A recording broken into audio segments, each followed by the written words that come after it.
قانون کو اکثر ایک بوجھ یا پابندی کے طور پر دیکھا جاتا ہے، لیکن یہاں مقصد کچھ اور بتایا جا رہا ہے۔ جی، اور یہی قرآن کا انقلابی تصور ہے۔ یہاں قانون کا مقصد سزا یا پابندی نہیں، بلکہ تشکیل اور تزکیہ ہے۔ یہ ایک طرح کی روحانی کیلیبریشن یعنی اخلاقی درستی کا عمل ہے۔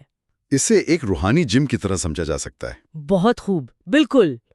روزہ بھوک اور نفسانی خواہشات کو نظم و ضبط سکھاتا ہے۔ خیرات اور زکوٰۃ مال کی محبت اور لالچ کو قابو میں رکھتی ہے۔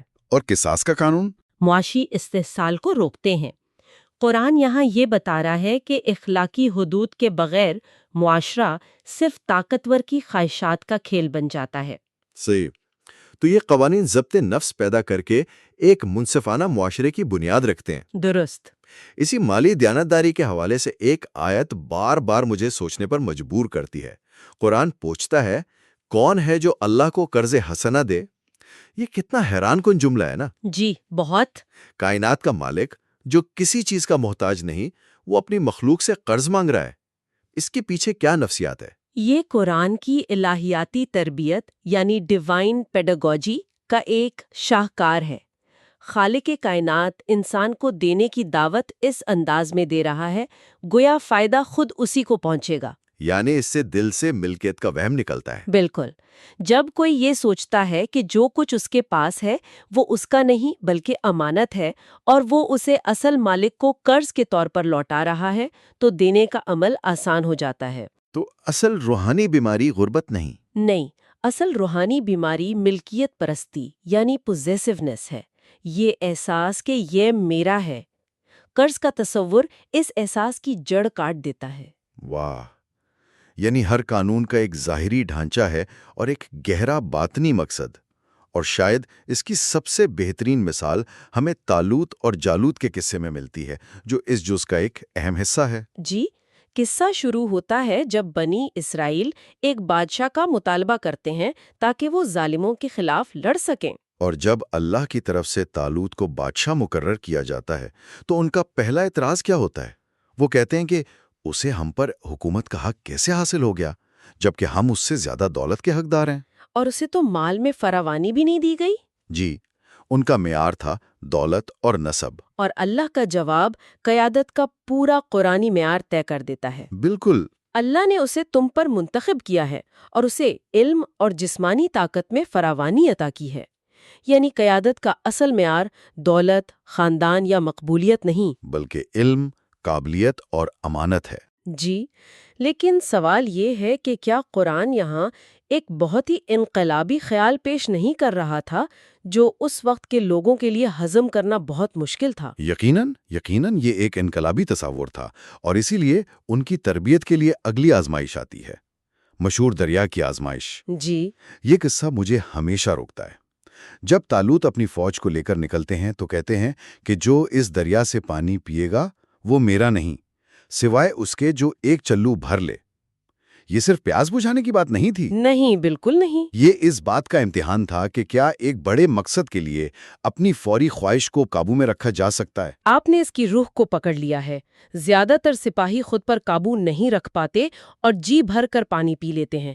صرف ایک چھوٹی سی جماعت حکم پر قائم رہتی ہے۔ اور یہ اس بات کی واضح دلیل ہے کہ فتح تعداد کی کثرت سے نہیں بلکہ نظم و ضبط، اصول پسندی اور کردار کی پختگی سے ملتی ہے۔ آج کے دور میں یہ دریا شاید ہمارا سمارٹ فون ہو یا غصے میں فوراً جواب دینے کی خواہش۔ بالکل، کوئی بھی ایسی فوری طلب جو ہمیں بڑے مقصد سے غافل کر دے۔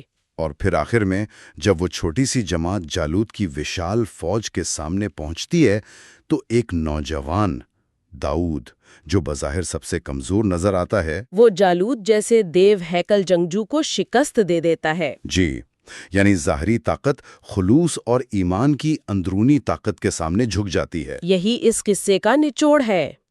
قیادت کا معیار، نظم و ضبط کی اہمیت اور باطنی طاقت کی برتری۔ تو اگر ہم اس سب کو جوڑ کر دیکھیں، اس پورے جز کا کیا مطلب نکلتا ہے؟ مجھے تو اس میں ایک بہت گہرا نمونہ نظر آ رہا ہے۔ آپ نے قوانین کی بات کی، اطاعت کی اور پھر طالوت کے قصے کی، یہ سب آپس میں کیسے جڑتے ہیں؟ اگر ہم اسے بڑی تصویر سے جوڑیں تو ہر قانون اور ہر آزمائش انسان کے کسی نہ کسی گہرے لگاؤ یعنی اٹیچمنٹ کا سامنا کرتی ہے۔ اچھا، جیسے روزہ بھوک اور جسمانی خواہشات کے لگاؤ کا مقابلہ کرتا ہے، خیرات مال کے لگاؤ کا، قصاص کا قانون غصے اور انتقام کے جذبے کا، اور قبلے کی تبدیلی پر اطاعت وہ آنا اور روایت پرستی کے لگاؤ کا سامنا کرتی ہے، اور طالوت کے معاملے میں قیادت کا انتخاب حسد اور مادی برتری کے تصور کا مقابلہ کرتا ہے۔ یعنی قانون کوئی بیرونی کنٹرول نہیں بلکہ ایک طرح کی روحانی سرجری ہے۔ بالکل یہی، ہمارا نفس ساخت اور اصولوں کو پسند نہیں کرتا، وہ آزادی چاہتا ہے، لیکن قرآن ہمیں بتا رہا ہے کہ بے لگام جذبات کبھی انصاف اور توازن قائم نہیں کر سکتے۔ صحیح۔ طالوت کا دریا صرف تاریخ کا ایک واقعہ نہیں، یہ ہماری زندگی کا ہر وہ لمحہ ہے جب فوری خواہش اور بلند مقصد کے اصول کے درمیان کشمکش ہوتی ہے اور ہمیں انتخاب کرنا پڑتا ہے۔ یہ بات آج کے دور میں بہت زیادہ متعلقہ لگتی ہے۔ ہم ایک ایسے دور میں رہتے ہیں جہاں اختیار کو، اتھارٹی کو شک کی نگاہ سے دیکھا جاتا ہے، جی، اصولوں کو پابندی سمجھا جاتا ہے اور اطاعت کو ایک دقیانوسی اور کمزور ذہن کی علامت۔ جی، لیکن اس کے نتیجے میں جو دنیا بنی ہے اسے بھی دیکھیں۔ اخلاقی ڈھانچے کے بغیر مالی استحصال کاروبار بن چکا ہے۔ سوشل میڈیا پر غصے اور نفرت کو ہوا دینا اظہار رائے کی آزادی ہے، اور انسانی خواہشات کو تجارتی شکل دے کر بیچنا مارکیٹنگ کہلاتا ہے۔ قرآن زندگی کو محدود نہیں کر رہا، وہ دراصل انسانی وقار کی حفاظت کر رہا ہے۔ وہ بتا رہا ہے کہ نظم و ضبط کے بغیر آزادی در حقیقت جذبات اور خواہشات کی غلامی بن جاتی ہے۔ بالکل، اور رمضان خود اس کا سب سے بڑا ثبوت ہے۔ چند گھنٹوں کی عارضی پابندی ہمیں پورے سال کے لیے مستقل بصیرت عطا کرتی ہے۔ اس گہری گفتگو کی روشنی میں آئیے کچھ ایسے سوالات پر غور کریں جو آج رات ہمیں سوچنے کا موقع فراہم کر سکتے ہیں۔ اس جز کے اسباق کو ہم اپنی زندگی میں کیسے اتار سکتے ہیں؟ پہلا سوال تو یہ ہو سکتا ہے کہ میں اپنی زندگی کے کن معاملات میں اصولوں اور ساخت یعنی اسٹرکچر کی مزاحمت کرتی ہوں؟ وہ کون سی جگہ ہے جہاں مجھے نظم و ضبط بوجھ لگتا ہے؟ دوسرا سوال یہ ہو سکتا ہے، کون سا الہی حکم مجھے ذاتی طور پر بھاری محسوس ہوتا ہے، اور مجھے خود سے ایمانداری سے پوچھنا چاہیے کہ کیوں؟ کیا اس کے پیچھے میری کوئی خواہش ہے، کوئی خوف ہے، یا میری انا ہے؟ ایک اور اہم سوال، کیا میں صرف تبھی اطاعت کرتی ہوں جب مجھے کسی حکم کی منطق سمجھ آتی ہے، یا مجھ میں یہ بھروسہ ہے کہ اگر حکم اللہ کا ہے تو اس میں حکمت ضرور ہوگی، چاہے وہ مجھے فی الحال نظر نہ آ رہی ہو؟ اور آخری سوال، جو شاید سب سے مشکل ہے، ہماری زندگی میں وہ کون سا لگاؤ یعنی اٹیچمنٹ ہے، چاہے وہ مال کا ہو، رائے کا ہو، یا کسی عادت کا، جس سے چھوڑنا ہمارے لیے سب سے مشکل ہے؟ اور ان سوالات کی بنیاد پر کچھ عملی اقدامات بھی کیے جا سکتے ہیں۔ پہلا تو یہ کہ اس رمضان عادت کے بجائے نیت سے روزہ رکھیں۔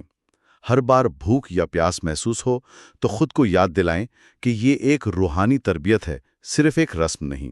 دوسرا، آج کوئی ایسی چیز اللہ کی راہ میں دیں جسے دینے میں تھوڑی تکلیف محسوس ہو، وہ چیز جو آپ کو عزیز ہے۔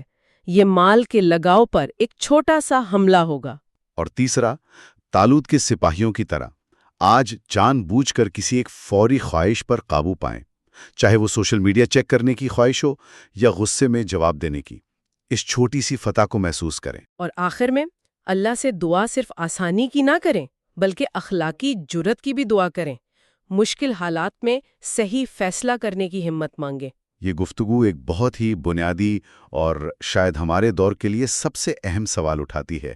دوسرا جز ہمیں سکھاتا ہے کہ صرف اچھا انسان ہونا یا دل میں ایمان رکھنا ایک منصفانہ دنیا کی تعمیر کے لیے کافی نہیں ہے۔ اس کے لیے نظم و ضبط چاہیے، اطاعت چاہیے، ضبط نفس چاہیے۔ رمضان صرف بھوکا پیاسا رہنے کا نام نہیں ہے، یہ اس قسم کا انسان بننے کی تربیت ہے جسے ایک بڑی اخلاقی ذمہ داری سونپی جا سکے۔ بالکل، آج سوال صرف یہ نہیں ہے کہ کیا آپ ایمان لاتے ہیں، اس جز کو پڑھنے کے بعد اصل سوال یہ بنتا ہے کہ کیا آپ پر ذمہ داری کا بھروسہ کیا جا سکتا ہے؟ اللہ ہمیں ذمہ داری کو سمجھنے اور اسے احسن طریقے سے نبھانے کی توفیق عطا فرمائے۔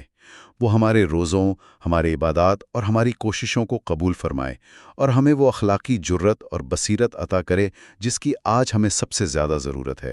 آمین۔ انشاءاللہ کل ہم تیسرے جز کے ساتھ اس سفر کو جاری رکھیں گے، جس کا موضوع ہے صبر، استقامت اور ایمان کی اندرونی قیمت۔